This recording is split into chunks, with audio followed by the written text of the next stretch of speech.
Hospitals గురించి. హాస్పిటల్లో నాకు రీసెంట్గా బాంబు గడిచింది కదా, 9 లక్షలు అయినాయి. అందులో ఆ బాంబు గడిచిన దాంట్లో 6 లక్షలు జగనన్న ఇచ్చింది. ఇందులో కొన్ని పార్టీలు గల ఎన్నికల్లో నోటాకొచ్చి నేను ఓట్లు కూడా రాని పార్టీలు.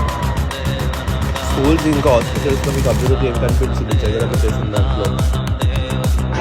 హాస్పిటల్స్ అండి, 40,000 ఉద్యోగాలు చరిత్రలో ఇంతవరకు వైద్య రంగంలో 40,000 ఉద్యోగాలు ఇచ్చిన చరిత్ర లేదండి. కేవలం వైఎస్ జగన్మోహన్ రెడ్డి గారు మాత్రమే 40,000 ఉద్యోగాలు ఇచ్చారు. ఇక్కడికి అంత నమ్మకంతో వచ్చారు కదా, ఏ నమ్మకంతో వచ్చారు మీరు? రైతు భరోసా పడుతుంది.